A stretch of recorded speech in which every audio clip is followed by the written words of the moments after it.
E agora sim assistiremos ao painel Apresentação sobre Instrução Normativa número 20 de 2015 do TCE.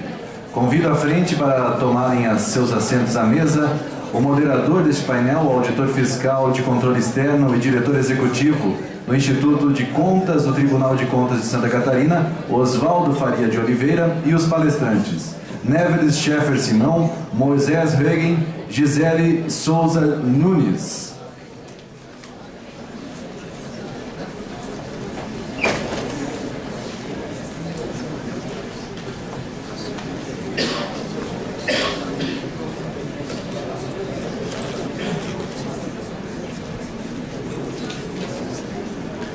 Com a palavra, o moderador, o contador Osvaldo Faria de Oliveira.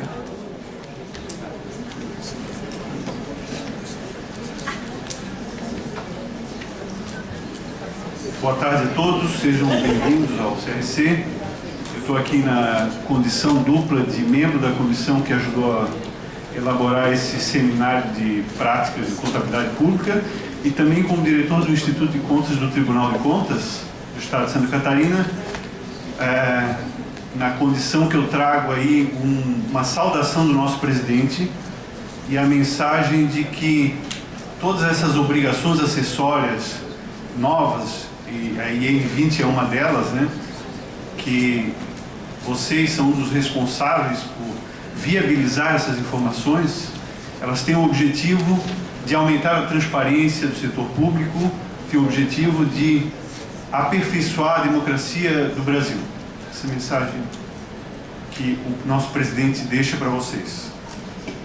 Nós vamos ter aqui uma apresentação da IN20 do Tribunal de Contas. Acreditamos que todos aqui presentes sabem do que se trata. Temos representantes de 3 diretorias do Tribunal de Contas, da Diretoria de Controle do Estado, que é o Neveles, primeiro palestrante da tarde. Temos o representante da Diretoria de Controle de Municípios, Moisés, vai falar em seguida, e temos o representante da Diretoria de Contas de Governo, que é a Gisele. Então eu vou ler rapidamente o currículo resumido deles e em seguida nós assistiremos à apresentação.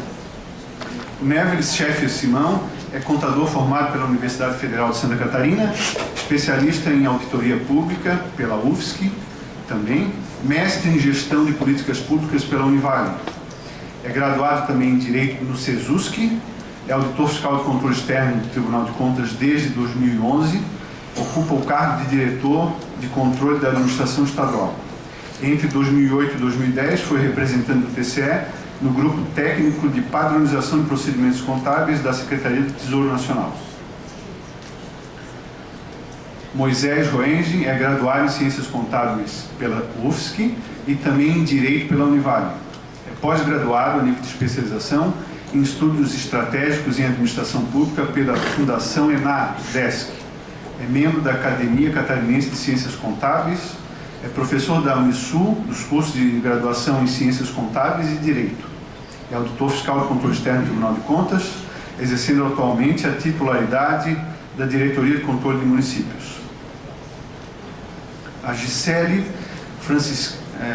Franceschi Nunes é coordenadora de controle de análise e acompanhamento da Diretoria de Contas de Governo, a DCG, é professora da Universidade do Estado de Santa Catarina, da UDESC, é conselheira suplente fiscal do SC-Prev, mestre em contabilidade pela Universidade Federal de Santa Catarina, especialista em contabilidade pública e graduada em ciências contábeis pela Universidade do Vale do Itajaí. Nós então passamos a palavra para o diretor da Diretoria de Controle de Administração Estadual, Neveles Scheffer Simão. E pedimos aqui para os demais representantes da mesa para a gente ocupar as cadeiras para poder assistir a palestra.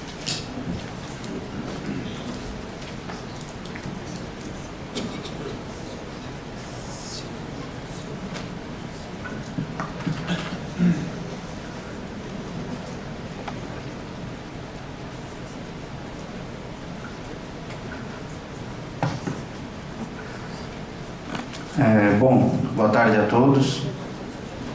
Eu estou aqui para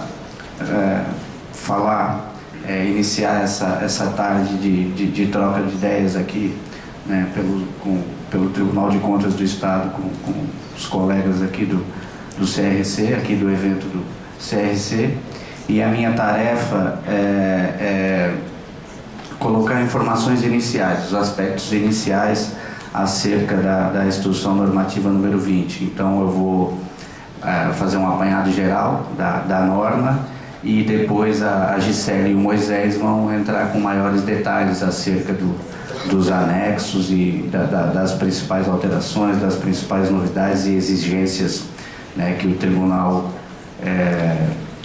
faz através da Instrução Normativa número 20. Né.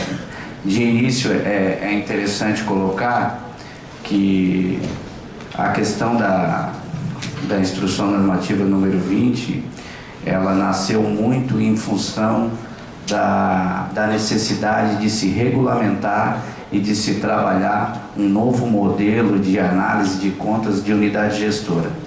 E aí aproveitou-se o momento também para regulamentar melhor a questão de contas de governo. Mas o grande desafio do tribunal era a questão da prestação de contas de gestão. Porque a prestação de contas do administrador era um processo, né, que gerava um volume de processos enorme, né, em papel, e um processo com muito pouca eficiência e com praticamente nenhum resultado. E isso gerou um debate intenso durante um longo tempo na área técnica do tribunal. Havia inclusive quem defendesse que não houvesse mais o julgamento dos administradores, né, das contas de gestão, um julgamento formal. Eu como técnico, inclusive, defendia essa ideia, fui voto vencido, e aí o tribunal entendeu que deve sim haver um julgamento das contas de gestão, e a regulamentação dessa prestação de contas acabou surgindo pela Instrução Normativa número 20. Mas aí ela não veio tratando apenas das contas de gestão. Ela veio tratando também das contas de governo. E aí a gente tem como, né, os pilares da Instrução Normativa uma regulamentação de prestação de contas de governo e também a regulamentação da prestação de contas de gestão. Então, no caso do governo, não temos muita novidade. Todos aqui acredito que conhecem bem a situação, né? São as contas prestadas pelo prefeito e pelo governador, ou seja, pelos chefes do Poder Executivo. São contas que envolvem o ente consolidado. Então envolve os três poderes, o Ministério Público e o Tribunal de Contas no âmbito do Estado, e a Prefeitura e a Câmara de Vereadores no âmbito do município, né? O que a gente chama de contabilidade consolidada, né? É a análise das contas do ente federativo. E são aquelas contas sobre as quais o Tribunal de Contas emite um parecer prévio que vai ao julgamento da sociedade através de seus representantes no parlamento. E aí nós temos as contas de gestão, né, onde a Instrução Normativa deixa bem claro quem tem que prestar contas, né, órgãos, entidades, fundos, tanto da administração direta quanto da administração indireta, os consórcios,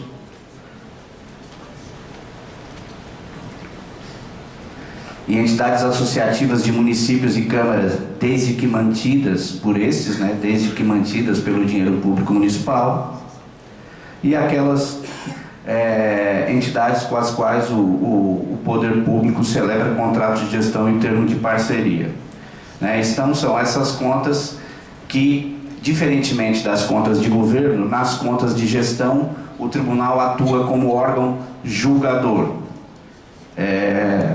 até segunda-feira, né? Até terça-feira, né?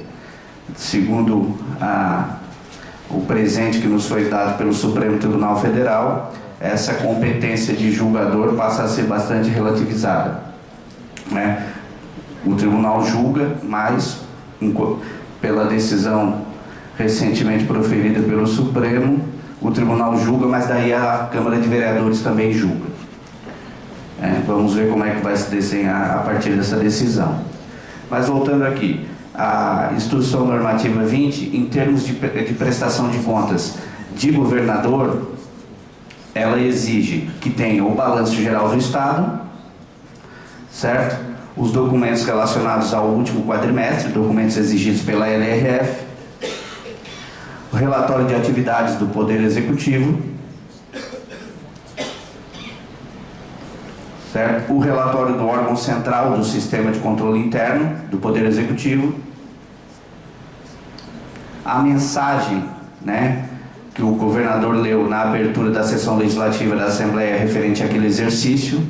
A Instrução Normativa solicita que compõe a prestação de contas, né, e pareceres de conselhos exigidos por lei federal ou estadual. Então, de forma bem sintética, essa, né, são as exigências, são os documentos exigidos pela pelo Tribunal de Contas do Estado, né, na Instrução Normativa número 20, no que diz respeito às contas do governador do Estado. Depois a Gisele vai conversar melhor com vocês acerca, né, acredito que do relatório do órgão central do Sistema de Controle Interno e outras informações aí que ela tenha preparado, né? Mas de uma maneira geral são esses os documentos que a Instrução Normativa exige, né, na prestação de contas do governador. E na prestação de contas do prefeito, ela exige o balanço geral do município, certo? Também o relatório do órgão central do Sistema de Controle Interno, parecer do Conselho do Fundeb, né? E aí ela exige também pareceres dos conselhos municipais, e nesse caso está destacado ali que ela abre um prazo até o dia 30 de abril para que esses pareceres sejam encaminhados, embora a gente vai ver depois que o prazo para prestar contas é 28 de fevereiro, mas alguns pareceres, a Instrução Normativa alargou um pouco o prazo para serem encaminhados, né, após a prestação de contas, certo? Então, o Conselho Municipal de Saúde, dos Direitos da Infância e Adolescência, da Assistência Social, da Alimentação Escolar e do Idoso. Então, a Instrução Normativa número 20 exige, né, que na prestação de contas do prefeito, que vem para o parecer prévio do tribunal, haja essa documentação. E aí nós temos a prestação de contas de gestão, aquela que o Tribunal de Contas julga, né? Julga aí aquele processo onde pode haver punição e não apenas uma recomendação para a decisão da Câmara de Vereadores ou da Assembleia Legislativa, né? Nessa prestação de contas essa prestação de contas é aquela em que o tribunal vai emitir um julgamento, vai julgar regulares com ressalva ou irregulares, e nesse último caso vai aplicar multas ou condenar, né, o agente público ou um terceiro à devolução de um prejuízo causado ao erário municipal ou estadual. Nessa prestação de contas, em termos de composição, o tribunal aponta ali o rol de responsáveis, né? Tem que ter na prestação de contas, depois a gente conversa um pouco sobre esse rol. Os demonstrativos contábeis exigidos, né, pela legislação atualizada, pela Lei 4.320, com os anexos atualizados pelo Tesouro Nacional, pelas normas de contabilidade. E o relatório de gestão. Aí já é uma grande novidade da Instrução Normativa número 20. Por quê? Porque o relatório de gestão está exigido na Lei Orgânica do Tribunal de Contas desde o ano de 2000, certo?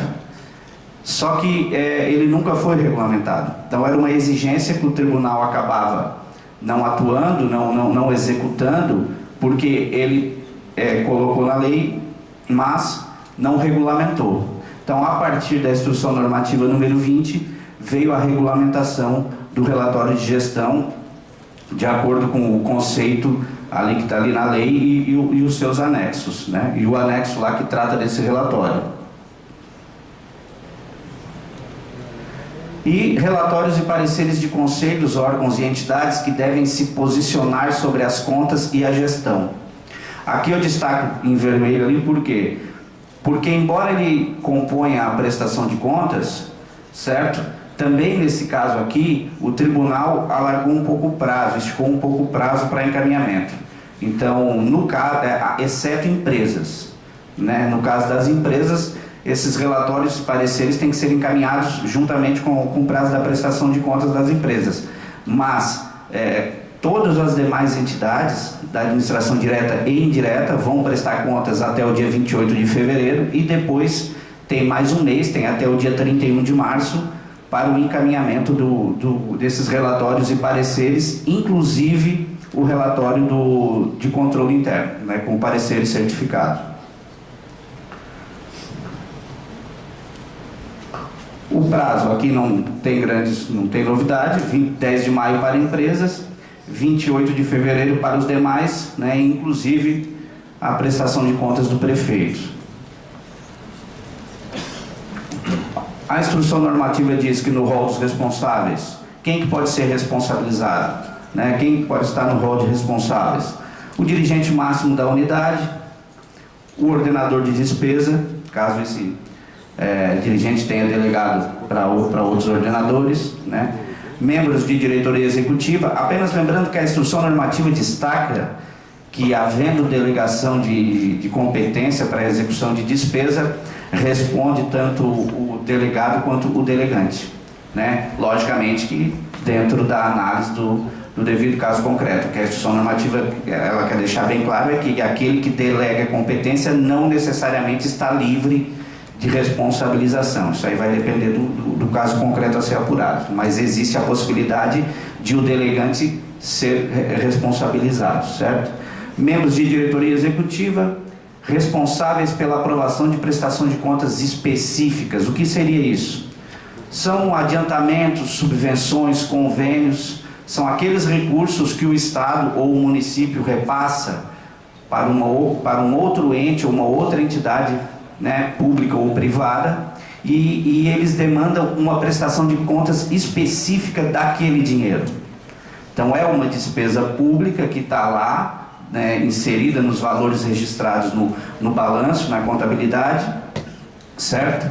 Mas eles demandam também uma prestação de contas específica, inclusive que pode vir a ter um julgamento específico do Tribunal de Contas do Estado. O que a instrução normativa diz é que os responsáveis pela aprovação dessas prestações de contas, então aquele servidor no âmbito do município, no âmbito do Estado, né, que analisou lá uma prestação de contas de recursos repassados no âmbito do Fundo Social, do sistema CEITEC, por exemplo, certo? Ou um convênio para qualquer entidade, dentro de uma outra legislação estadual ou municipal, a pessoa que faz a análise dessa prestação de contas, ela entra no rol de responsáveis, né, porque isso pode demandar ato de gestão irregular que venha a ser avaliado na prestação de contas. Os responsáveis pela arrecadação de receitas também estão destacados na instrução normativa. O tribunal tem buscado cada vez mais ampliar seu campo de auditoria e atuar cada vez mais também na análise da receita pública. No âmbito do Estado, do governo do Estado, nós já temos lá na DCE, na Diretoria de Controle da Administração Estadual, um setor específico que cuida exclusivamente da receita pública, renúncia de receita, incentivos fiscais e o controle financeiro do Tesouro. E havia uma ideia também de inserir esse trabalho de forma mais detalhada, mais consistente no âmbito da DMU, aí dependendo da questão da estrutura, daí depois o Moisés e o Marcos podem conversar com vocês em relação à receita, certo? Em relação a esse rol de responsáveis, aí ele também destaca que tem que estar lá o nome e o CPF, os cargos ou funções ocupadas e os respectivos períodos, certo? O endereço completo, inclusive eletrônico. Não, né, nenhuma dificuldade, ela só deixa claro a informação que o Tribunal de Contas quer. E deixa claro também que, além desse rol de responsáveis, o TCE pode indicar outros responsáveis no âmbito da análise do processo. A remessa por meio informatizado, via sistema esfinge, né, sem segredo.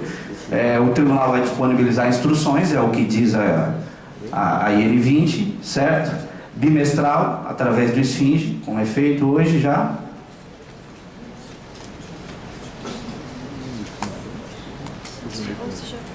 A remessa dos demonstrativos contábeis gerados eletronicamente via sistema, né, e depois validados e assinados pelos responsáveis através de assinatura eletrônica do ICP Brasil. No caso do Estado, já há uma conversa, um estudo mais avançado de que o encaminhamento será modificado, de que o encaminhamento no âmbito das unidades do governo do Estado serão encaminhados os balanços dos contadores do Estado, né, por meio eletrônico, via PDF, mas ele não vai ser gerado automaticamente. Né? Isso, inclusive, por uma dificuldade que o esfinge ainda tem de receber toda a carga de informação com toda a abrangência que tem e o detalhamento do CIGEF. Então, do âmbito do Estado, a ideia é que os contadores estaduais encaminhem lá os seus balanços de forma eletrônica e não um balanço gerado pelo esfinge.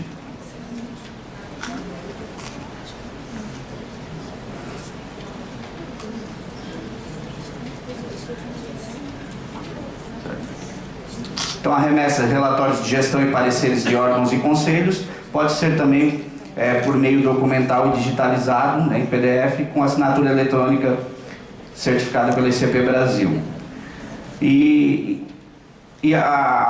O que a instrução normativa também deixa bem claro em relação ao exame da gestão, né? Até porque esse foi o grande motivador, como eu falei antes, da nova instrução normativa, que acabou abarcando também contas de governo, certo? É porque todo mundo presta contas e todo mundo continuará prestando contas. Isso é uma exigência constitucional, não cabe ao tribunal abrir mão, né, da prestação de contas. O que o tribunal deixa bem claro na instrução normativa é que não necessariamente essas contas serão julgadas. Até então, todas as contas eram julgadas pelo tribunal. E o que aconteceu? Encaminhadas via papel e julgadas. Mas pode-se dizer que 99% delas julgadas sem uma análise, sem a devida análise, porque não havia condição, tempo, estrutura, e o tribunal acabava focando o seu trabalho nas auditorias, denúncias, representações, e aquele processo de prestação de contas acabava tendo uma análise basicamente formal. Eu não tenho essa estatística, mas eu acredito que se fizer um levantamento lá, você não tem 1% de conta julgada irregular, um período aí mais recente. Então chegou num determinado momento que o tribunal disse: esse processo não está dando resultado, vamos continuar com isso? Não vamos. Houve um período, inclusive, que o tribunal não julgou ninguém. No âmbito do Estado, a partir de 2012, por exemplo, os processos não foram mais nem autuados. Né, estavam lá as prestações de contas. No âmbito do município, eu acho que muito pouco processo autuado e julgado, não tenho esse número, mas também acho que bem pouco, né?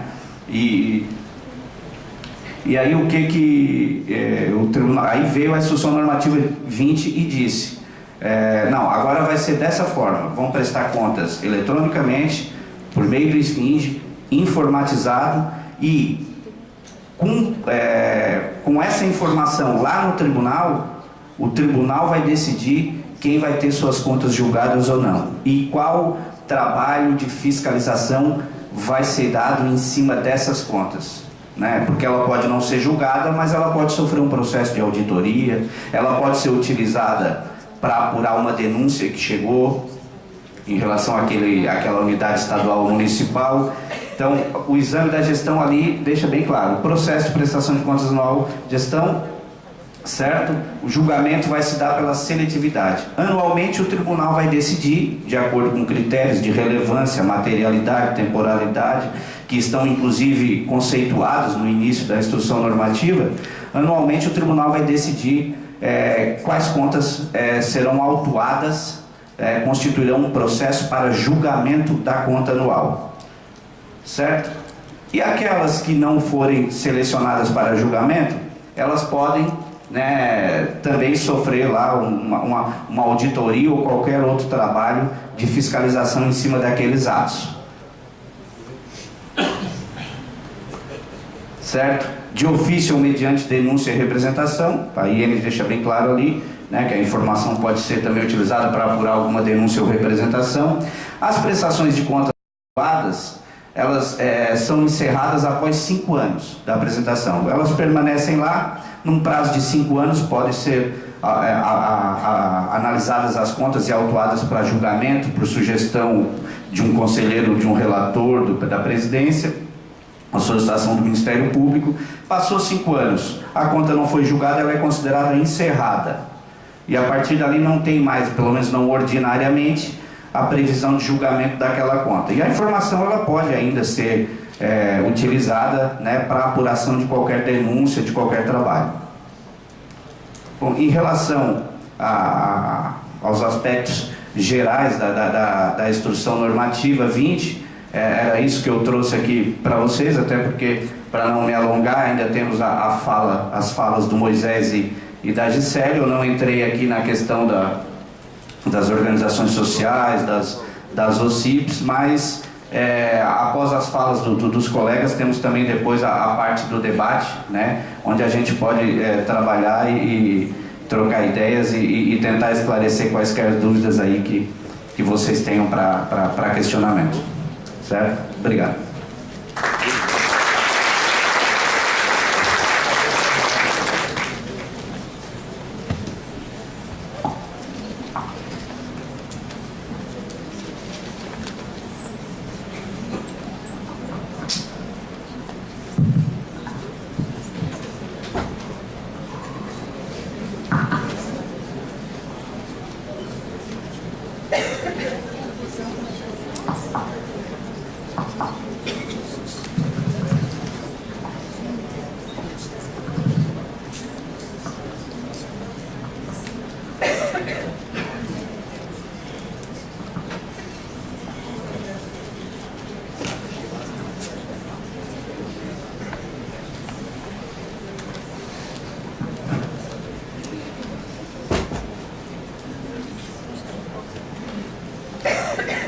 Boa tarde a todos. Como já me apresentaram, eu trabalho no Tribunal de Contas há alguns anos. Já faz 10 anos que a gente está lá. Temos alguns colegas aqui que, quando cheguei, estiveram lá comigo, depois saiu. Enfim, e hoje a gente vai falar um pouquinho dessa IN 20. Lembrando que, como o Neves já falou, a IN trata realmente do que tem que ser remetido ao tribunal. E na fala dele eu comecei a pensar, né? Eu também já trabalhei na parte da execução, eu sei, tenho uma noção do que é o trabalho de vocês, é puxado, e a IN vem com várias informações a ser solicitadas. Mas ontem, verificando os anexos, e a IN tem 9 anexos, para quem ainda não visualizou ela toda, e a gente vê que muitas coisas vocês já têm, já está pronto, principalmente o pessoal do Estado, que é o que eu tenho mais contato, já está lá no site, só que é o momento de tentar consolidar essas informações e encaminhar ao tribunal. Mas muitas delas não são novidades para vocês. Tendo alguma outras peculiaridades que já é competência, só que não eram encaminhadas. E agora a exigência do encaminhamento. Nós vamos começar então pelo anexo 1, que trata exatamente da prestação de contas do governo do Estado.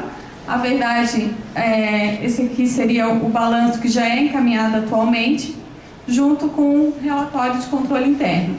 Então, o anexo 1 ele vai tratar do quê? Luizinho, aqui tem. Conteúdo mínimo do relatório do órgão central do Sistema de Controle Interno que acompanha a prestação de contas do governo do Estado. Não está todo o anexo, obviamente, aqui, mas a gente trouxe as novidades desse anexo. O que não se tinha, que agora está sendo pedido. A cópia da mensagem apresentada pelo governador, até o Neves já falou, porque algumas informações do anexo já estão lá na instrução, nos próprios artigos da instrução.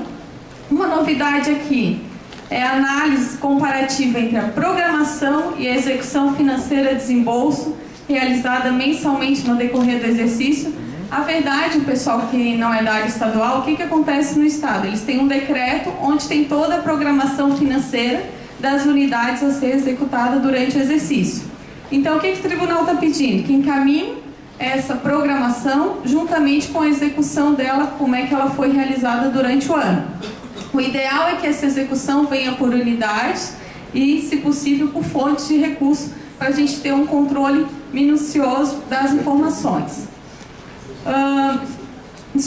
Demonstrativo dos cumprimentos das metas fiscais e limites da LRF. Muito desse demonstrativo ele já é encaminhado bimestralmente para o tribunal, quadrimestralmente, sendo o réu ou o relatório de gestão fiscal. A novidade agora é apresentando as razões do não atingimento das metas ou da extrapolação dos referidos limites, ou seja, se o Estado não atingiu a meta, qual foi o motivo? Vocês têm que expressar, o motivo é a arrecadação, é uma fonte que não veio, é um convênio não realizado. Enfim, esse tipo de informação tem que vir para a gente ter conhecimento da falta de arrecadação, qual foi o problema. Da mesma forma, a extrapolação dos limites. Ultrapassou o limite da dívida, ultrapassou o limite pessoal, agora vem para que a gente visualize o motivo.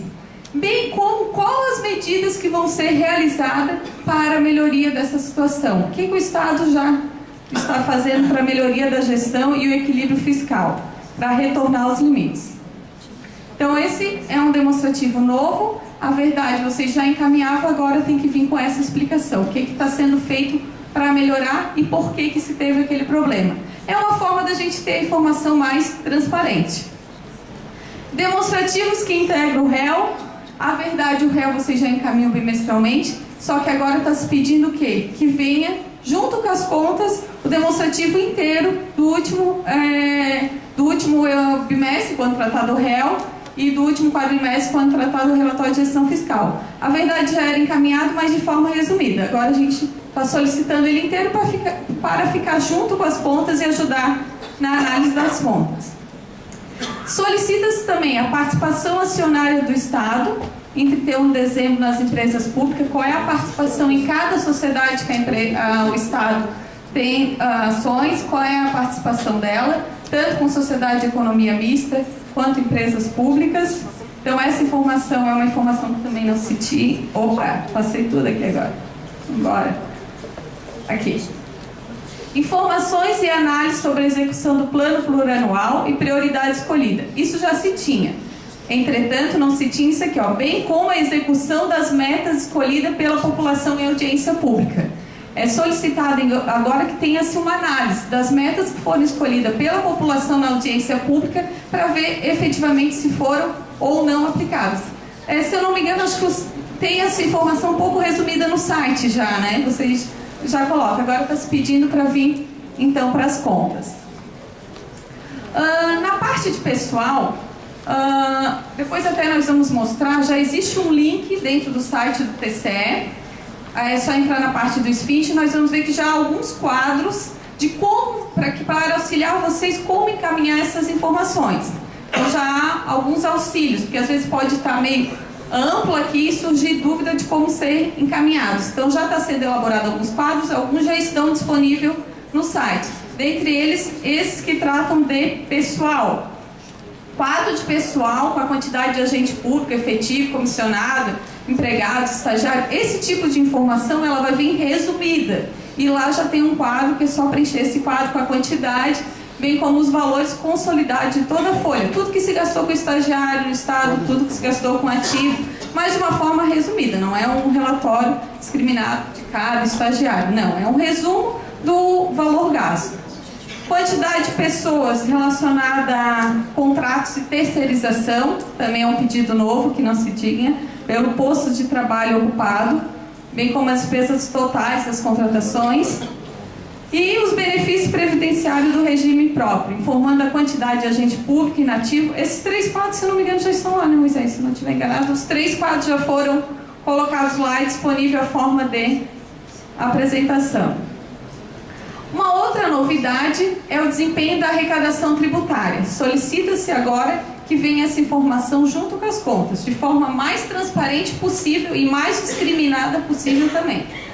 A dívida ativa do Estado, que é algo que você já traziam, a informação de valores.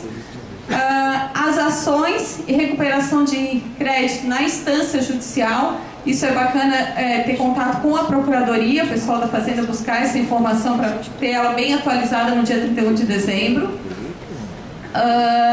Evolução do montante dos créditos tributários que são passíveis de cobrança administrativa e quais são as medidas que foram adotadas para a recuperação dos créditos nessa instância. Quais são as medidas que estão sendo feitas, então, para a gente recuperar os créditos. Qual medida adotada para o incremento das receitas tributárias? Se ocorreu algum tipo de medidas adotadas, ele tem que vir dentro desse desempenho. Providências que foram adotadas na questão da evasão e sonegação. O montante das renúncias, isso é muito importante que essa renúncia de receita seja cada vez mais controlada pelo Estado, seja discriminada efetivamente quais são as entidades que receberam essa renúncia, qual o ato legal que concedeu essa renúncia de receita, fazer uma ligação com qual o ato legal que está sendo feita essa renúncia. Quanto mais discriminado possível, eu já estou pensando em colocar um quadro sobre essa renúncia de receita. Eu vou conversar com o pessoal do DSEC, que já trata de receita também. Quais são as informações interessantes sobre essa renúncia, que agora é uma exigência legal que seja encaminhada ao tribunal. Os créditos baixados em razão da prescrição, ou seja, os créditos que a gente prescritos, também tem que vir a informação. Uma outra novidade que não se tinha era o parecer do Conselho do Fundeb. A própria lei do Fundeb já diz que antes de 30 dias antes de o pessoal encaminhar as prestações de contas para o TCE, tem que encaminhar para o órgão central o parecer para que seja encaminhado ao TCE. Não havia sido pedido antes, chegou o momento, o tribunal quer acompanhar também, até porque é o momento de verificar como está sendo aplicado os recursos do Fundeb, porque o Conselho tem essa responsabilidade, então esse parecer vai ser encaminhado junto com as contas. Uma outra novidade na área da educação é a avaliação do cumprimento das metas do Plano Nacional da Educação, tanto do Plano Nacional da Educação quanto do Plano Nacional Estadual. No Plano Nacional da Educação, por exemplo, nós temos 20 metas e dentro dela tem várias estratégias. Erradicar analfabetismo funcional, por exemplo, e lá tem várias estratégias. Então o Estado tem que mostrar para nós como que está acompanhando isso, o que já conseguiu se fazer. Claro, tem 10 anos para se aplicar o Plano Nacional, tem 10 anos, mas algumas metas já estão fechadas para esse ano, deveriam ser atingidas em 2016. Então tem que ter um acompanhamento. E esse acompanhamento também deve ser feito também para o Plano de Educação Estadual, para verificar o andamento da situação.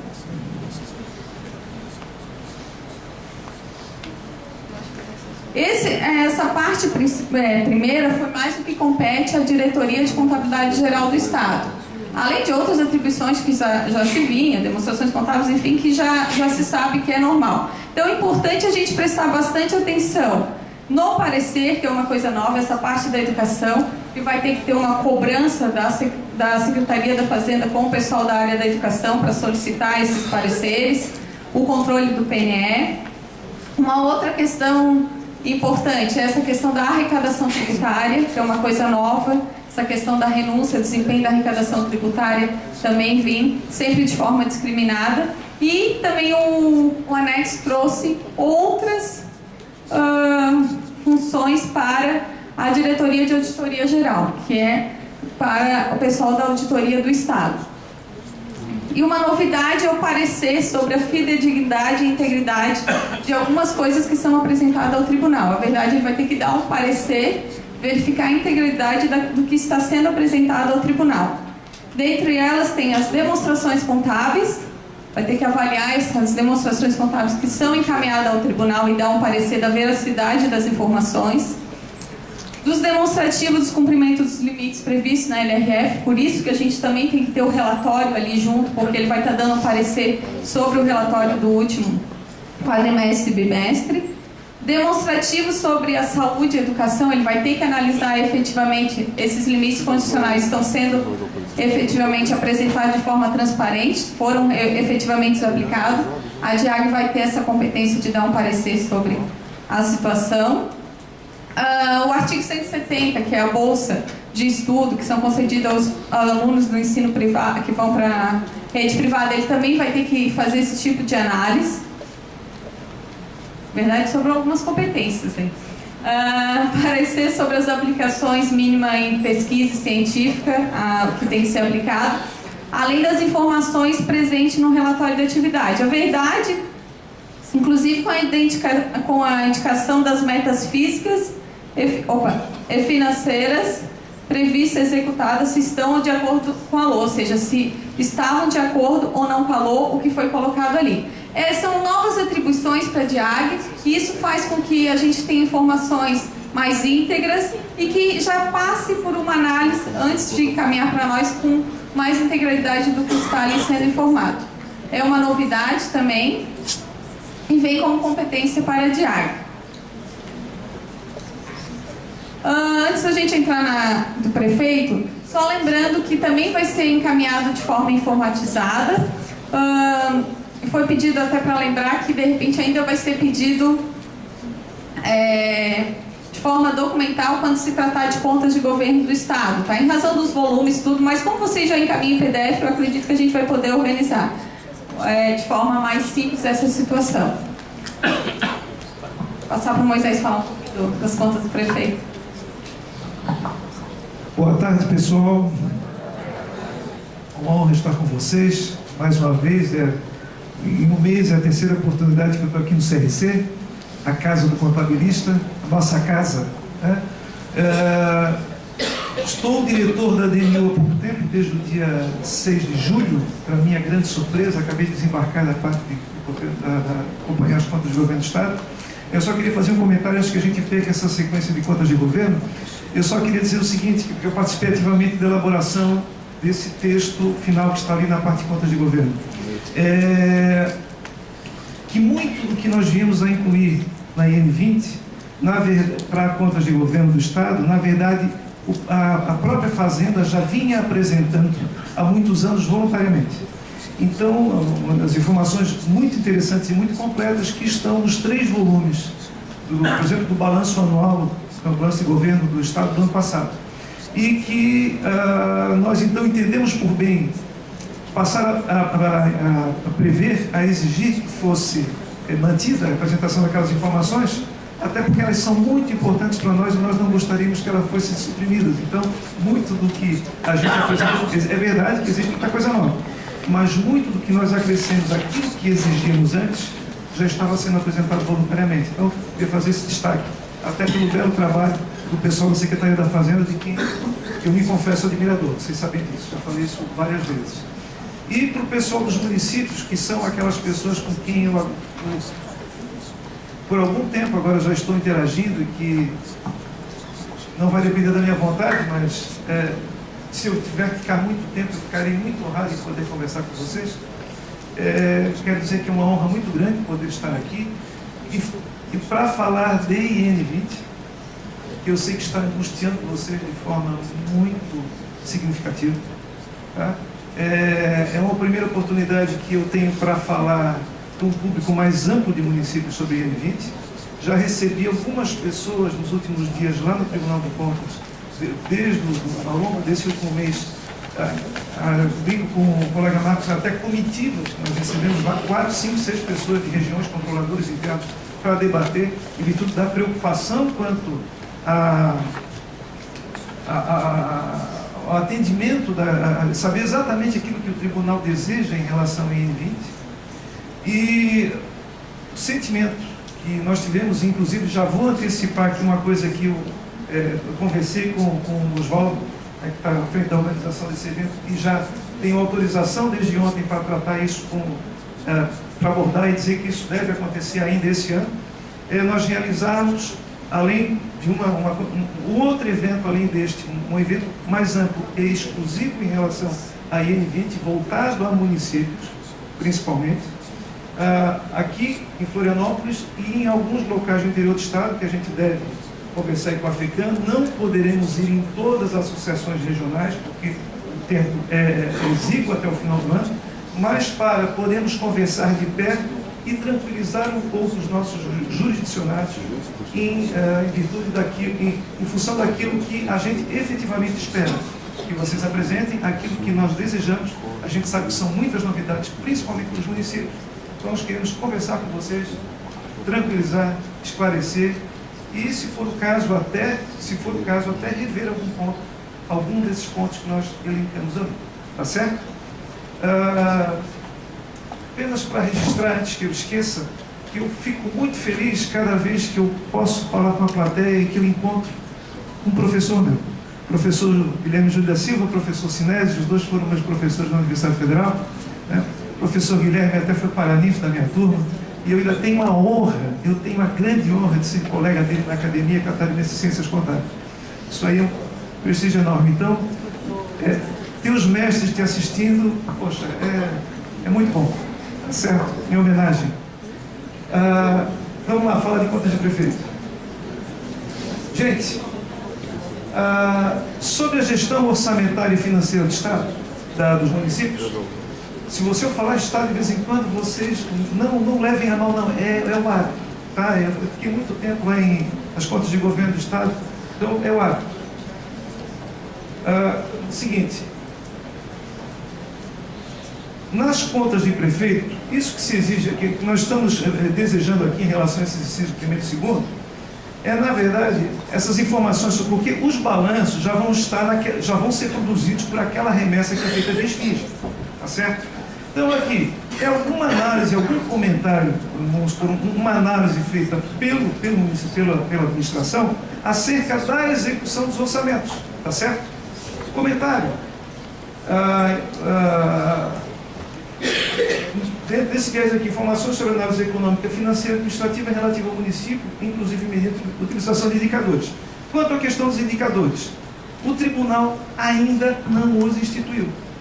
Automaticamente, vocês não vão precisar fazer essa análise em relação a indicadores, porque esses indicadores ainda não foram criados. No momento em que eles forem criados, será dada ampla divulgação e, com certeza, nós iremos a campo e convocaremos vocês para algumas regiões, de alguma forma nós vamos fazer isso, para explicar como fazer. Por enquanto, isso não existe. O que nós queremos nesse momento, enquanto não se instituem esses indicadores, é que vocês, que no relatório do prefeito, venha então um comentário, uma análise, assim, alguma coisa além do simples demonstrativo da execução orçamentária acerca do que foi realizado. Quanto à descrição analítica dos programas de governo, inclusive da execução do orçamento, das ações, subações, questão dos indicadores, os indicadores de metas físicas, tá?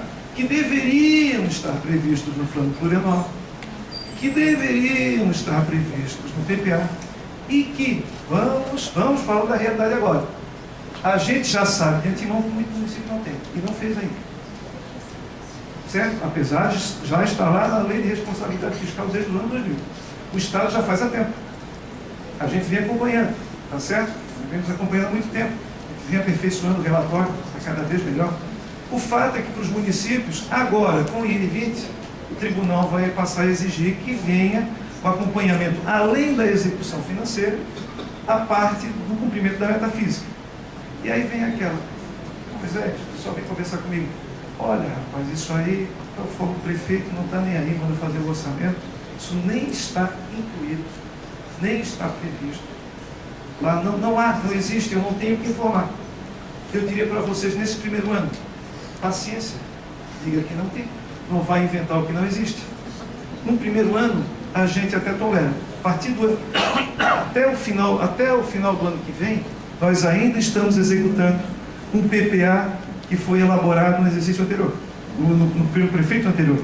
E se não existe indicador lá, nós não vamos inventar agora, tá certo? Agora, para o próximo PPA, acabou a história, tá certo? Acabou a história, ok? Então, é fato. Se existe, informem. Se não existe, senhores, contadores, controladores, digam que não existe. Pronto. Responsabilidade, quem vota PPA Quem propõe TPA não são vocês, é o prefeito. O problema é dele. Certo? Porque ele propõe, quem vota é a Câmara, portanto o problema é dele. E o tribunal que se entenda com isso.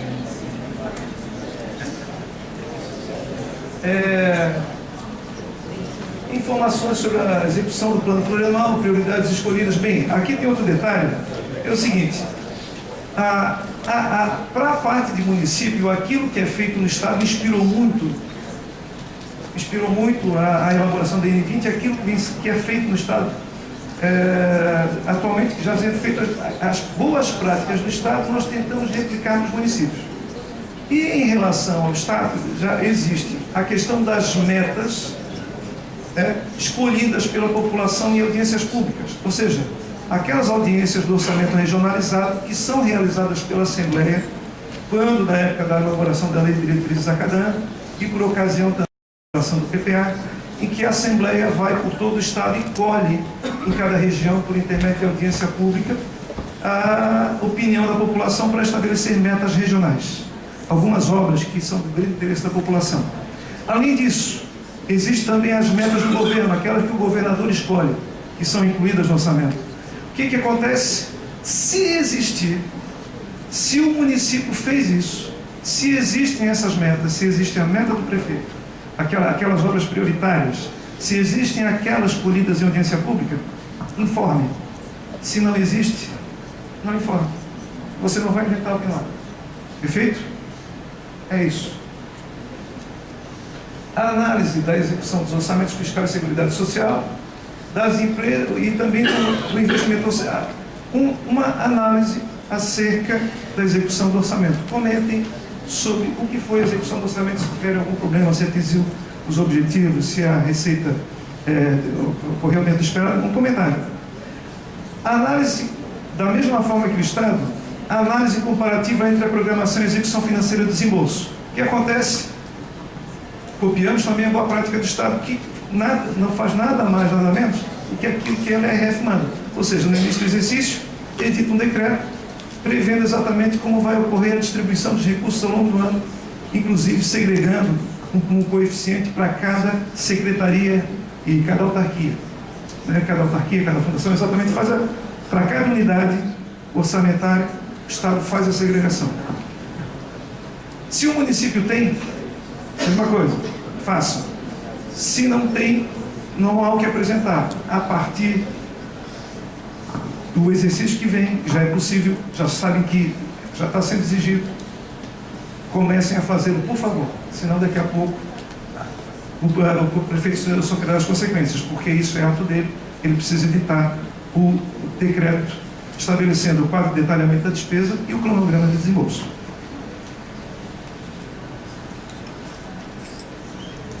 Esse texto aqui, eu até tive que sentar e conversar, porque a pessoa que escreveu foi de fato infeliz. Nós temos que ser um pouquinho realistas. Demonstrativo de restos a pagar, liquidados e não liquidados, existentes ao final do exercício. Ponto. Vou parar aqui. Porque aqui inclui os inscritos no exercício e aqueles que sobraram dos exercícios anteriores.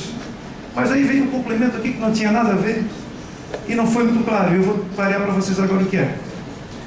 Bem como as despesas de exercícios anteriores registradas no balanço geral. Na verdade, o que se quis dizer aqui é o seguinte: destacar, que é uma outra coisa, que isso não tem nada a ver com o resto a pagar, destacar quanto no orçamento, na execução do orçamento daquele ano, existe de despesa de exercício anterior, o famoso elemento de despesa 92.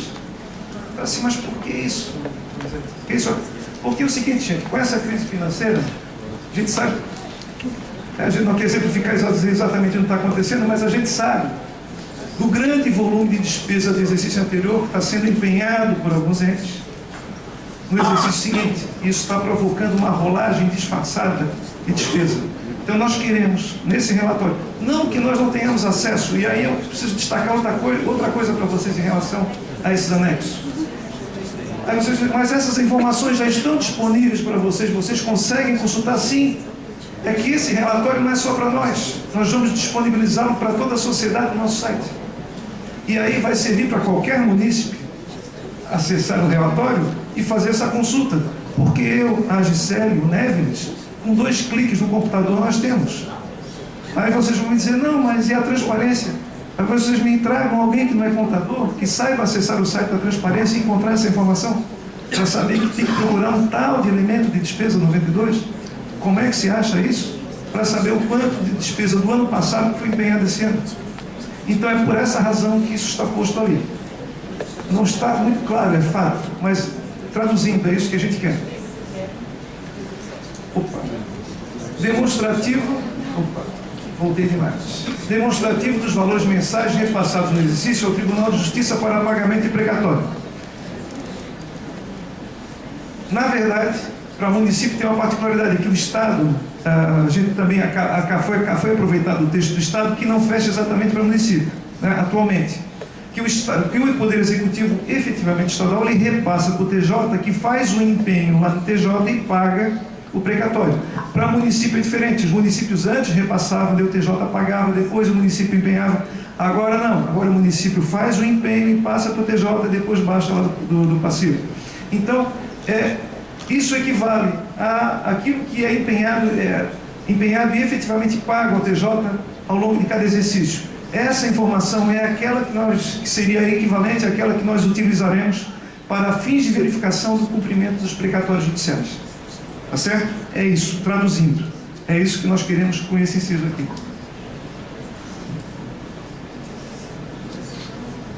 E aí vem o demonstrativo de desempenho da arrecadação tributária, que é exatamente a mesma estrutura e forma do Estado que a Gisele já explicou. Portanto, não vou avançar muito nisso aqui, porque não vou acrescentar nada. É a mesma coisa. Procedimentos licitatórios, uma informação, uma discriminação, um quadro, né? Também já há modelo lá disponível nos fins, a gente vai mostrar depois. Informação sobre os valores anuais das despesas realizadas referente a aquisições e contratações de bens e contratações de bens por modalidade de licitação, bem como as decorrentes de dispensa e inexigibilidade de licitação. O colega esteve me visitando, inclusive, essa semana, e é importante quando vocês visitam a gente, porque vocês perguntam, e às vezes é dúvida de muita gente, e a gente não tem ideia. Ele perguntou o seguinte: olha, Moisés, isso aí necessariamente precisa fechar com as contas de controle lá do patrimonial, né? Eu assim, olha, nesse momento, não. Se tiver alguma divergência não muito significativa, nós não vamos nos prender a isso. Isso vai impedir a remessa? Não, porque não vai. Esse relatório que vai ser encaminhado vai ser gerado no PDF que vai ser carregado no sistema. É diferente do Esfinge, que há um cruzamento, a base de dados é feito um cruzamento de uma coisa com a outra. Então, nesse momento, alguma divergência não muito significativa, lógico, se for uma coisa gritante, a gente vai ter que investigar a fundo. Agora, se não for uma divergência muito significativa, não se preocupe, porque não haverá, nesse momento inicial, um exame de consistência. Então, vamos cruzar esse total aqui com aquele do sistema patrimonial, certo? O sistema de controle, aquelas contas de compensação novas lá da contabilidade pública, tá certo? O quantitativo em despesas com pessoal também, da mesma forma que a Gisele já mencionou, nós temos os quadros lá, que na verdade, qual é a ideia disso aqui? É ter um resumo de efetivamente quantos servidores, quantitativo, quantas pessoas trabalham para o município, como servidores efetivos, quantos comissionados, quantos estagiários, essa é a ideia, quantos terceirizados, e quanto se desembolsa com cada um, tá certo? Para se ter um mapa, efetivamente, das pessoas e do vínculo delas com o município, o tipo de vínculo, tá certo? Aí você vai, a Câmara vai ter que fazer também de forma segregada, automaticamente a gente vai ter um mapa bem interessante.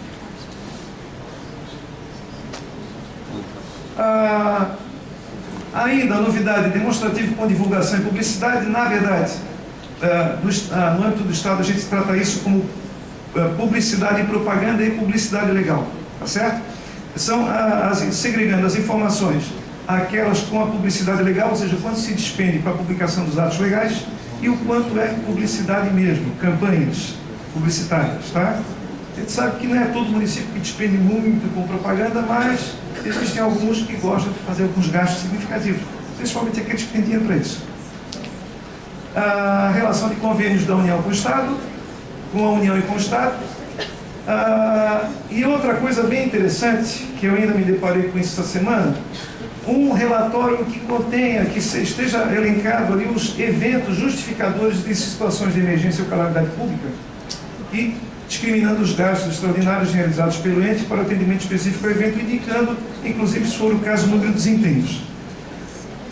Pelo seguinte, é comum, né, principalmente quando há rejeição de contas, né, que haja um pedido de reapreciação pelos prefeitos, e ele tem aquela história, muitas vezes procedente, que, olha, houve um desequilíbrio orçamentário esse ano porque houve uma enchente, um vendaval aqui, nós tivemos que fazer algumas despesas extraordinárias, indica o número do decreto, tal, e junta um bocado de documento e pede reapreciação das contas.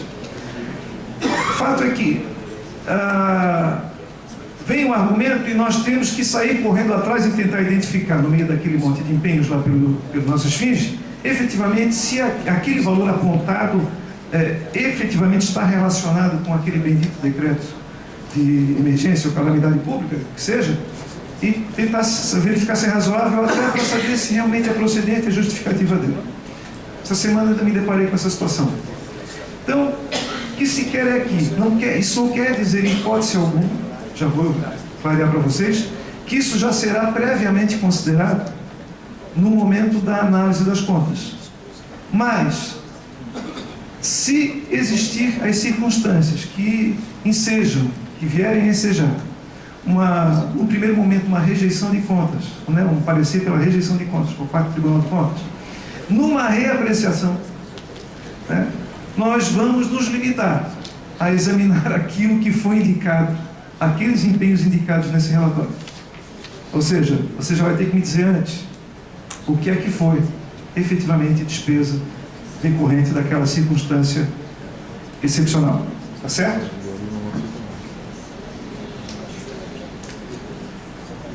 Aí uma grande novidade, providências adotadas em relação às ressalvas e recomendações apontadas pelo Tribunal de Contas nos pareceres de contas dos 3 exercícios anteriores.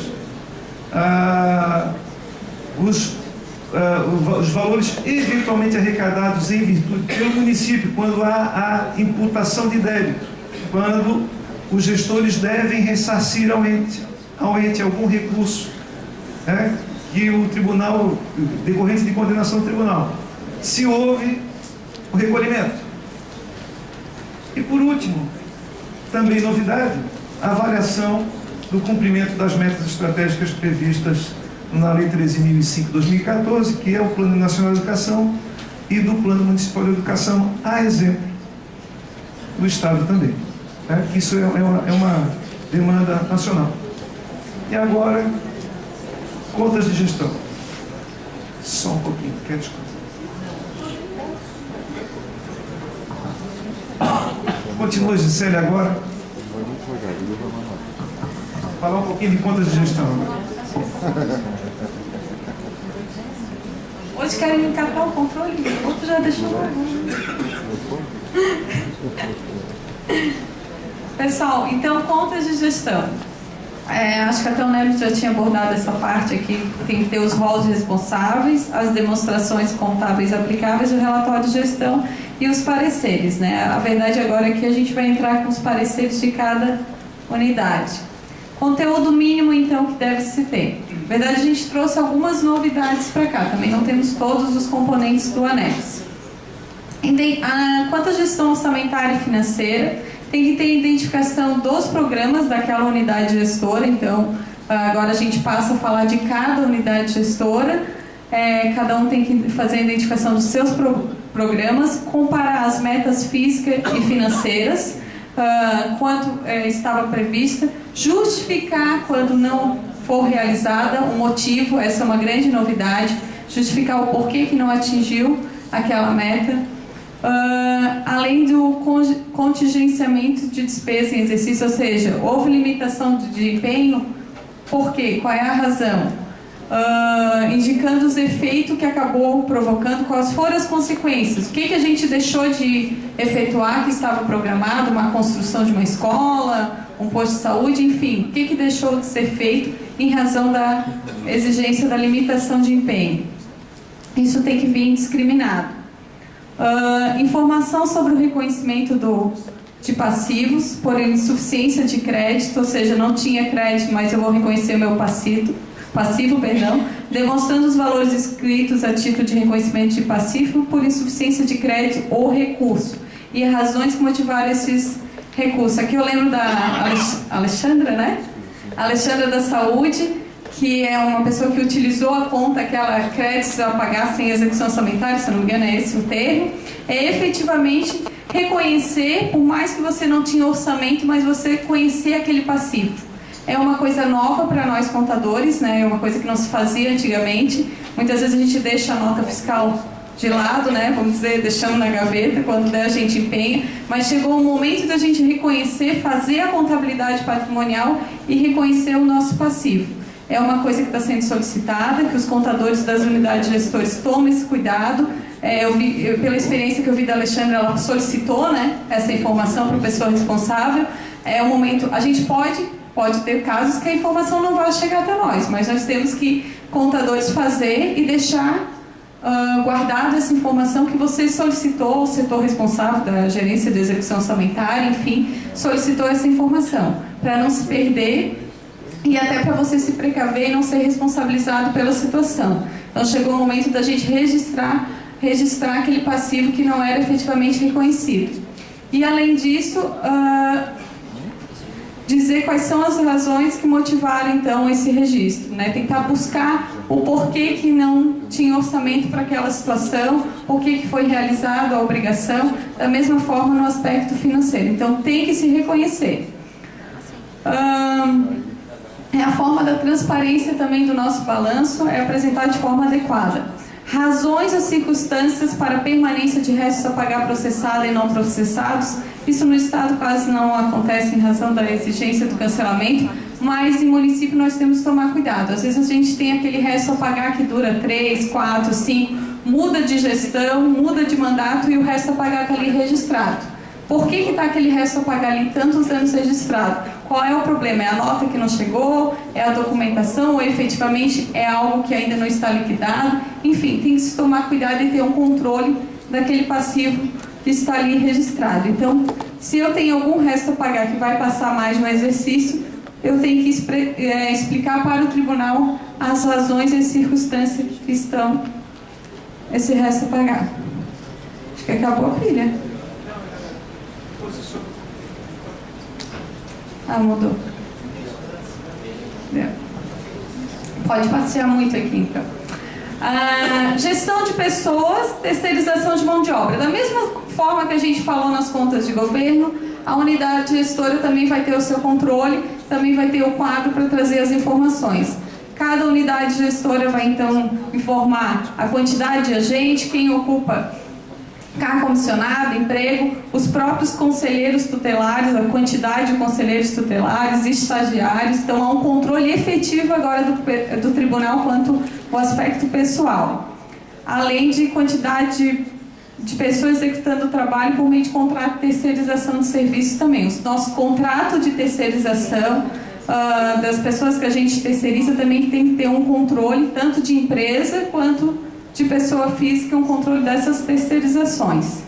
Mês a mês, tá, pessoal? Esse contrato, como há muita alteração, dependendo do município ou até mesmo do estado, da unidade gestora, há muita alteração nos contratos. Então, você tem que ter esse controle mês a mês, um controle mensal dessa terceirização.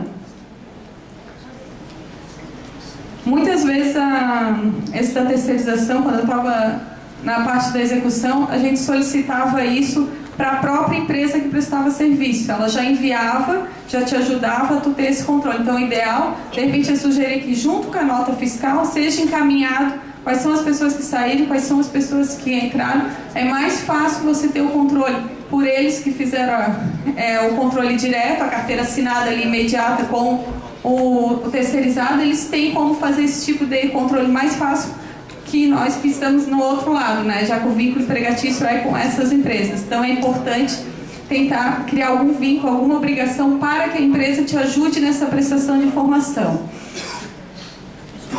Quantidade, tá. Demonstrativos dos benefícios previdenciários, informando a quantidade de agente aposentado, inativo, da mesma forma como vem nas contas agora, relacionado também ao regime geral. Discriminação da remuneração mensal e anual paga aos membros da diretoria de conselho de administração, conselho fiscal, participações em lucros, no caso de empresas. Licitações, informações sobre os valores anuais da despesa.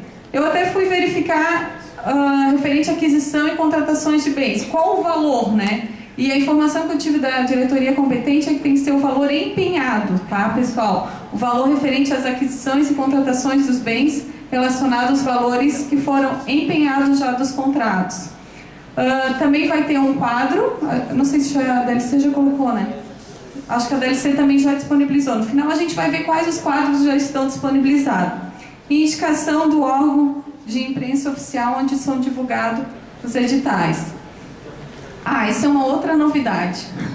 Informações sobre as recomendações pedidas pelo órgão de controle interno e as providências adotadas. Ou seja, chegou o momento de você dar uma resposta também ao controlador interno, informando ao tribunal o que você fez com as informações, recomendações que o controlador interno te exigiu.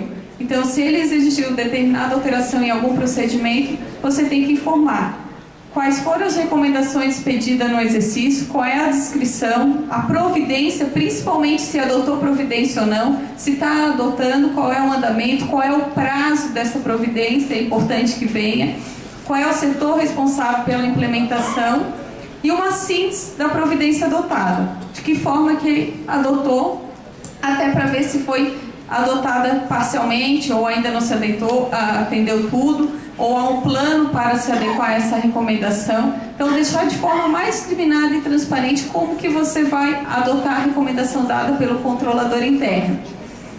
Recomendações pendentes de atendimento e justificativa do seu não cumprimento, ou seja, se eu não cumprir, qual a justificativa? Não tive tempo, não tenho recursos, preciso de funcionário, recurso humano, enfim, qual a justificativa para o não cumprimento? Até para se dar uma resposta ao controlador interno. Acompanhamento das ações relacionadas a contrato de gestão, a gente já falou isso, e avaliação dos termos de parceria. Também cada unidade gestora tem que ter um acompanhamento das suas unidades, dos seus contratos de gestão em termos de parceria. E é exigido somente para os órgãos que têm a supervisão desses contratos, que acabam cuidando deles. Informação sobre transferência de recursos de convênios. Também, se não me engano, tem um quadrinho já dos convênios, discriminando o volume de recursos transferidos e os respectivos beneficiários. Ou seja, se foi feito convênio, quem são os beneficiários deles e quais são os valores transferidos. Essa informação também tem que vir para o tribunal e é uma informação que também deve estar no portal de transparência, que é algo que está faltando em alguns portais de transparência dos municípios, as informações sobre convênios. Sim, senhor.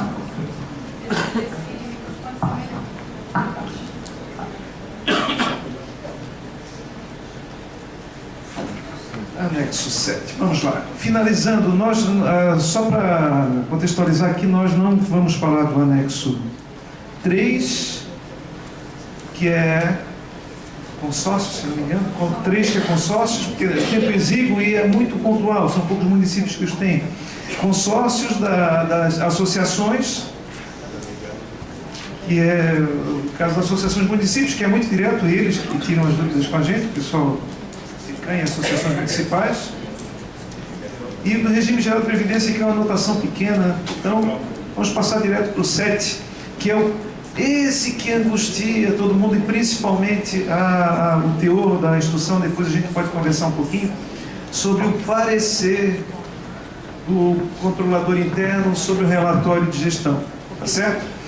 E aí eu quero observar o seguinte: a Gisele acabou de falar do anexo 5, que é o relatório de gestão. Então, o relatório de gestão não deveria e não deve ser elaborado pelo controlador interno, porque, na verdade, ele vai dar um parecer sobre ele no anexo 7, e não é muito adequado, né, pelo princípio das segregações, que vocês elaborem e deem um parecer sobre a própria obra, não é verdade? Mas Como ninguém vai estar lá na hora de ver vocês fazerem, né? Vou fazer de conta que vai ser assim mesmo, tá? Mas vocês vão ter que dar opinião sobre o relatório de gestão, tá bom? A gente sabe que município pequeno é complicado, né? Não é questão até de querer fazer, às vezes é porque não tem outra pessoa. É questão de necessidade, só tem aquela pessoa que tem habilidade para isso. Paciência. Vamos lá. Fala. Rolou uma identidade, foi isso? Então tá, vamos nessa. Bem, o que é que a gente deseja, espera que venha no relatório do controle interno da unidade gestora? A estrutura da atividade do controle interno. Seja feito um breve relato da estrutura do controle interno daquela unidade gestora, né? Chegou uma moça lá do sul, não me lembro do município, outro dia veio uma comitiva daquela conversar com a gente lá sobre N20. Ela chegou, talvez até esteja aqui, se tiver, não precisava levantar a mão, que não precisa. Aí ela, não, mas não, porque a questão é o sistema de controle interno, uma coisa é o controle central, outra coisa é o sistema. Não, mas eu sou o sistema de controle interno. Então estava com o sistema todo do meu lado, ali, né? O sistema todo do meu lado. Então, nessa circunstância que ela vai descrever, que o sistema, no entendimento dela, se resume ao que a pessoa, que ela, que é controladora do município, que na verdade toda e qualquer unidade exerce o controle interno no âmbito daquilo, da estrutura de controle desenhada, faz parte do próprio desenvolvimento da atividade de cada unidade. Mas, né, na leitura, na cultura, vamos dizer assim, no entendimento mais difundido é que esse controle, equivocadamente, não é vamos dizer assim,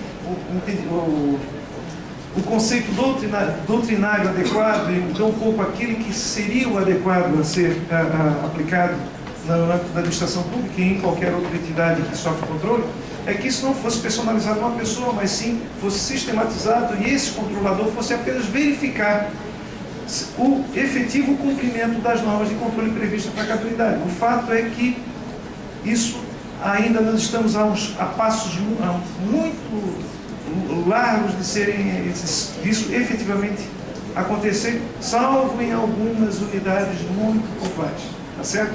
Mas o fato é que nós gostaríamos de receber uma informação sobre o funcionamento do sistema, a estrutura, quantas pessoas o compõem, que forma ele está estruturado esse sistema de controle, quais são os procedimentos de controle e monitoramento realizados, ou seja, se são feitas auditorias, se é feito por amostragem. Dá uma panorâmica da estrutura e forma da atividade desenvolvida pelo controle interno da unidade. Resumo das atividades desenvolvidas aqui seria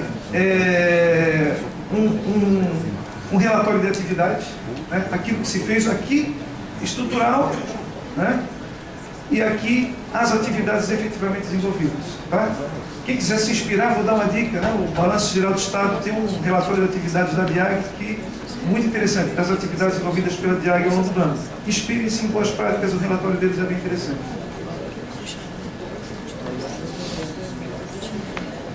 Estrutura do controle interno, a relação das irregularidades que resultaram em dano, ou seja, aquilo que foi apurado pelo controle interno ao longo do ano, que o controle interno entendeu como um dano ou prejuízo, indicando os atos de gestão ilegais ou ilegítimos, ou seja, é a oportunidade do controle interno indicar os problemas que encontrou, apontar o resultado do seu trabalho, aqueles resultados mais contundentes, porque dizer que o controle interno só aparece, só atua quando identifica dano ou prejuízo erário é um grande equívoco e uma grande injustiça.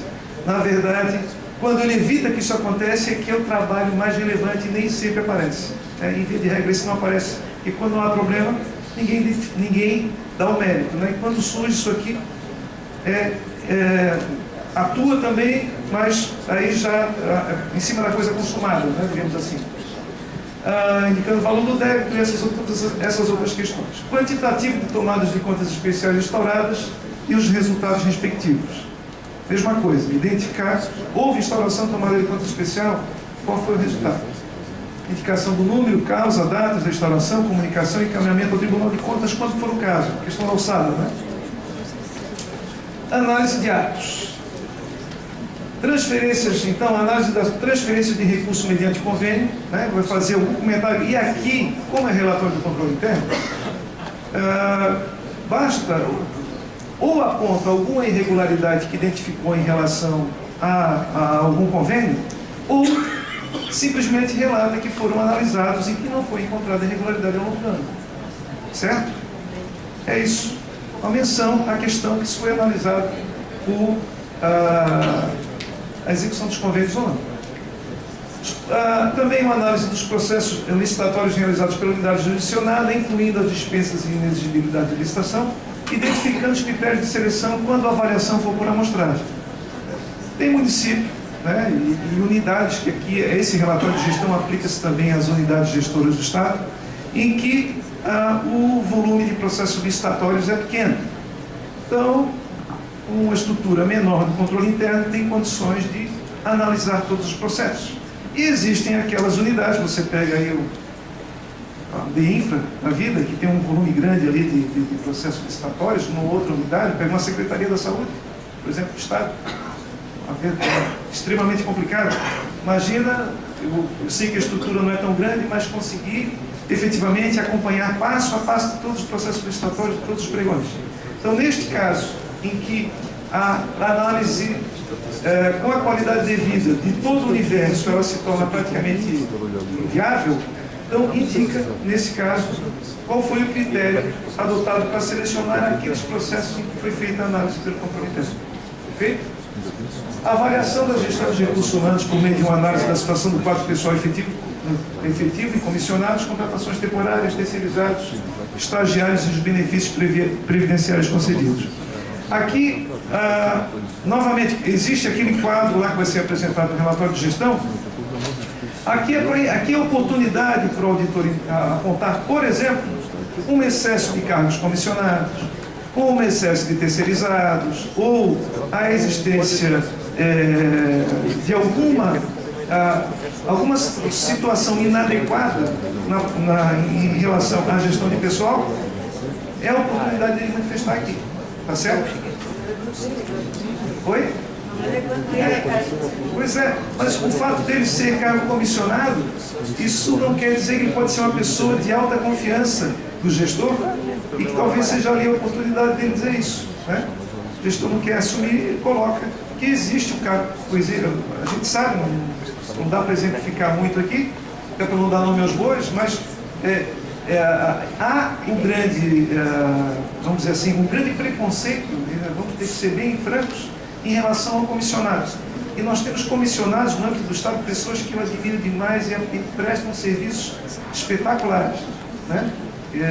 A gente tem convivido, a particularidade, volta a citar o Estado, porque é aquele que acabei de sair lá da relação com vocês, pessoas que agregam muito com quem a gente aprende, que são extremamente qualificadas e se existisse até uma possibilidade legal de a gente torná-los efetivos, seria excelente, né?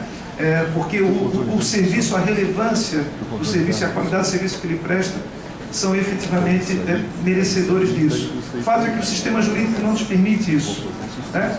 E isso não, acredito, entendo eu, que isso não necessariamente não implica que ele não vá indicar essa situação, porque o excesso não necessariamente é decorrente da presença dele, né? Ou a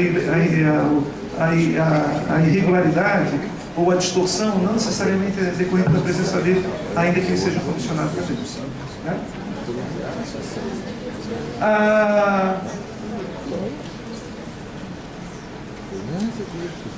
Procedimentos adotados quando a renegociação de dívida constitui o fundo próprio de previdência, se houver, né? Isso aí, principalmente no âmbito dos municípios, que a gente vai ver, no âmbito do Estado, não há muito o que fazer em relação a isso aqui, tampouco a renegociação, não me lembro de débito pendente, recolhimentos estão em ordem. Conformidade de registro. Conformidade dos registros gerados pelos sistemas operacionais utilizados pelas entidades com os dados dos fins. Isso aqui toca mais particularmente o município. Por quê? Aí vou perguntar, poxa, mas o Moisés, o balanço nosso lá já é gerado pelo sistema de vocês. A gente vai lá, confere, coloca o nosso certificado digital e assina. Mas vou ter que ver a consistência também. Não é desse sistema que a gente está falando. O esfínge já está cheio de filtros, tá certo? Cheio de filtros e cada vez mais complicado de passar alguma coisa fora do padrão lá, né?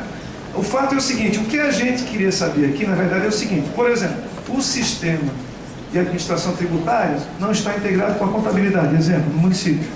E já aconteceu comigo, eu sempre comento isso com os colegas lá, que eu fui fazer um trabalho de auditoria antes de entrar no Tribunal de Contas, eu fui contratado com os outros colegas, e nós fomos lá no município, geramos um relatório de arrecadação de IPTU de um único mês do ano, que era o mês da cobrança da parcela única, e nós verificamos, por exemplo, tiramos lá o relatório de março, quanto é que o sistema lá de administração tributária disse que foi arrecadado no IPTU naquele município. Tá? E aí nós pegamos o balanço do ano, já com o ano encerrado, aquele mesmo ano, e verificamos que o valor registrado na contabilidade como receita de IPTU, contabilmente registrado, era a metade do arrecadado só no mês de março. Compreenderam? Podia ter muitas origens nisso. Podia ser pão grande, podia ser reclassificação de receita, ao invés de registrar como receita de impostos, eu registrei como uma outra rúbrica. Mas para quê? Para modificar as bases de saúde e educação. Certo? Diminui automaticamente o efeito ganha flexibilidade. Pode ser que um operador esperto for lá e baixou a dívida de alguns munícipes. Né? Eventualmente a contabilidade pode ter registrado, outro exemplo, um valor lá no almoxarifado. Tem R$1 milhão no almoxarifado em diversos materiais. E a gente fazer uma rápida visita lá, verificar que o almoxarifado está vazio. Né? Divergências entre aquilo que o sistema registra e o que a contabilidade registra. Né? Ou até o sistema do almoxarifado dá 500 mil de saldo, mas a contabilidade dá 1 milhão.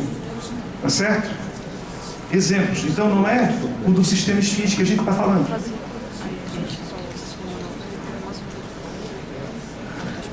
Acompanhamento das decisões do Tribunal de Contas também. Então, aqui, o controlador interno vai fazer a sua análise a respeito daquilo que disse o gestor lá no seu relatório, acerca do acompanhamento das decisões do Tribunal de Contas. Aquelas que são as ressalvas e recomendações e aquelas relacionadas à imputação de débito, tá? Cumprimento da decisão. E aqui, se o rapaz lá da informática clicar no link, a gente consegue abrir para mostrar para vocês onde é que estão. Ela vai abrir para a gente mostrar onde é que estão esses modelos de anexos já disponíveis. À medida que nós tivermos mais, a gente vai disponibilizando lá no site do tribunal.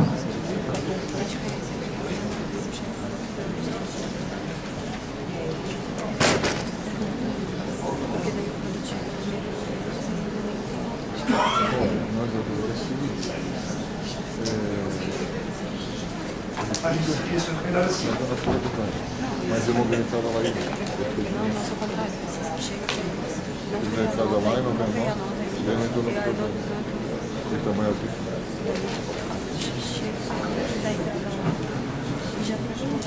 Vai no site do tribunal, acessa o sistema esfinge aqui embaixo, ó, modelos IN20. Tá? Aqui, ó.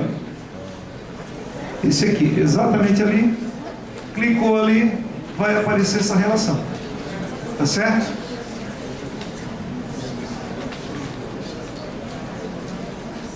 E aí, ó,